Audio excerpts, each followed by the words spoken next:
Ok, conoces la película. Participas del culto que generó con justos méritos. Posteas periódicamente alguna frase de Tyler Durden con la cara de Brad Pitt en tu red social de preferencia. Pero hablemos de la novela, cuya trama sigue un tránsito similar, pero cuyas diferencias, como es lógico, aportan sutiles matices que terminan mostrando lecturas diferentes.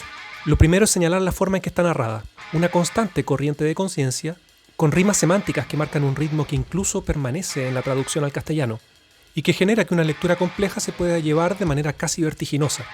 Esta repetición de conceptos o temas se ve reforzada por algunos mantras que aparecen cada cierto tiempo, generando un coro de conceptos, frases y de voces, que no son otra cosa que el complicado razonar del protagonista que irá exponiendo esta versión contemporánea del Dr. Jekyll y Mr. Hyde, que al igual que la novela de Stevenson, cuestiona las bases mismas de la sociedad, ya no la victoriana sino la de consumo, y que de la misma forma nos muestra cómo el sueño de la razón genera monstruos.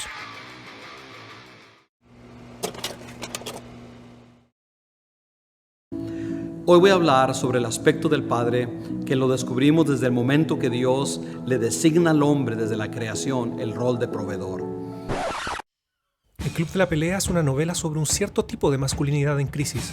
Dentro de la realidad representada en la obra, no es una crisis a la que algún movimiento social orgánico la llevara, sino que ha sido la consecuencia del paso del tiempo, la historia y la evolución cultural que fue exponiendo las contradicciones ya existentes en su base. El Club de la Pelea nos habla del lado más vulnerable del macho proveedor, que puede ser un patriarca o un macho alfa, dependiendo del contexto, y quien detenta el máximo poder en el ámbito doméstico, pero a su vez es el que debe obedecer a quien le paga, o a otro poder intermedio, su propio macho alfa, o a veces a una entidad sin rostro, sin cuerpo, un sistema de relaciones que funciona como un inmenso superyo, que gruñe a cada momento en que el varón bajo su dominio intenta desviarse del camino trazado desde arriba y desde antes.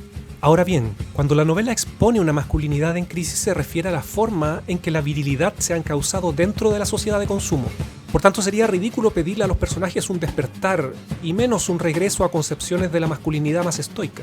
En este escenario, What does a man do, Walter? A man provides for his family. la masculinidad, en términos de quien provee abrigo, comida y protección, sería un tren descarrilado. Habría que señalar que, a diferencia de otros casos, la película supo adaptar lo mejor del libro y cambiar aquellos aspectos que el lenguaje del cine no habría podido transmitir de buena manera. Pero sí debemos decir que la novela muestra mucho más de lo que dice explícitamente. Por ejemplo, cuando empezamos a sospechar de la existencia real de Tyler, nos ocurre algo similar con la de Marla. Ambigüedad que se enriquece cuando vemos en ellos la proyección de las figuras paternas del protagonista. Un padre violento y una madre inestable, criando a quien debe cumplir el sueño americano. ¿Qué podría salir mal?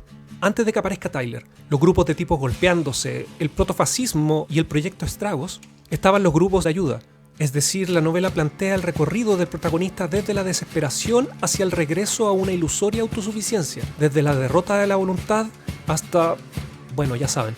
La fragilidad de los personajes que aparecen al inicio nos muestra de diversas maneras el ámbito de marginalidad en que se encuentran, la impotencia de los enfermos y los deprimidos como frontera de la comunidad que se considera a sí misma sana, viril y triunfadora, el anverso de dicha sociedad de catálogo de grandes tiendas, de influencers, con sonrisas, abdominales y mentes perfectas y adecuadas. Son los ciudadanos derrotados, explotados, menospreciados, que alienados por el consumo, sirven como fundamento de idolatría a esas vacías formas de triunfo. Esto es la venganza de los nerds, pero en versión Deep Web, llevada a cabo por muñecos rotos, trabajadores del sector de los servicios, sin conciencia de clase, criados bajo los dictámenes de la publicidad, estafados con la promesa de éxito como recompensa del trabajo duro, pero además testigos de la opulencia y el bienestar. No es por nada que el gremio de los garzones o mozos sean centrales en la trama, y no es casual que el orinar y masturbarse dentro de la comida de la élite sea una manera infantil de canalizar la rabia, la impotencia y un legítimo resentimiento.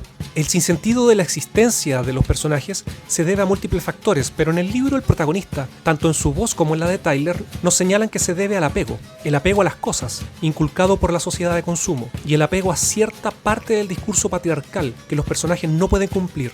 No pueden proveer a una familia con empleos precarizados, no pueden desplegar su potencial intelectual si viven esclavizados por las deudas. Entonces, en medio de esa crisis, el protagonista opta, en un inicio, por el caos dionisiaco.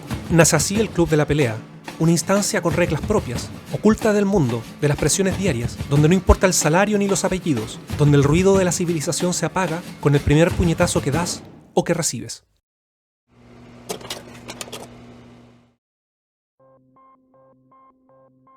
Pero no todo termina ahí, pues una vez superado el miedo a romper con el mundo, la dualidad protagonista Tyler debe enfrentarse al hecho cierto de la muerte, entendido como la raíz de todos los miedos que regulan la vida del hombre común. Logran vencer el miedo a la disolución del yo por medio de un acto psicomágico muy diferente al de los grupos de ayuda, pues se trata de asumir la insignificancia, dar cara sin herramientas al dolor físico y emocional, ritual que repetirán todos los miembros de esa secta, para descubrir algo así como una nueva moral, que no es otra cosa que la del fascismo romántico, en donde una experiencia liberadora en un comienzo, la del vacío, es llenada con la ciega lealtad al grupo, generando el rechazo a todo lo que se considere opresivo y externo. El tránsito desde los grupos de ayuda, el club de la pelea y hasta llegar al proyecto Estragos se entiende porque el protagonista asume que el grupo lo protegerá, como a un cachorro asustado, del frío de la intemperie a la que ha sido arrojado por un dios descrito como un padre incompetente. Pero la empatía no le basta, no logra salir de su individualidad inculcada desde la infancia como un yo consumidor. No le basta con compartir pequeños espacios de su versión, y en ese mar encabritado que es la encrucijada moral, el protagonista naufraga, llevándose consigo a muchos otros. El Club de la Pelea es una excelente novela sobre niños vulnerados por otros niños vulnerados por otros niños vulnerados, en el patio de juegos y en la sala de clases, en el trabajo y en la vida social, de cómo estos hombres se levantan contra la sociedad fundada en un temor al pater, pero con las herramientas del pater. A diferencia de la película, el proyecto Estragos fracasa. El protagonista logra salvarse no solo gracias a una bala contra sí mismo, sino gracias a Marla, única mujer en este huracán de testosterona, y a los enfermos y deprimidos de los grupos de ayuda, quienes empatizan sin rabia, de manera desinteresada, esos que escuchan de verdad y no únicamente esperando su turno para hablar, aquellos considerados patéticos por Tyler Durden, Nietzsche o Ayn Rand. Los marginados dentro de los marginales, los que pueden no estar mañana porque son débiles, porque están enfermos, porque son moribundos, porque no pueden consigo mismos, los que conocen el dolor sin frases rimbombantes, a los que no les hablan los expertos del coaching ni los profesores de gimnasia, los que no tienen en sus manos más que la desesperación, pero que no le negarían un abrazo a nadie. Si te gustó el video, dale like, compártelo con quienes tengas intereses en común y si no lo has hecho, suscríbete al canal activando la campanita para que sepas cuándo aparecerá más contenido como este.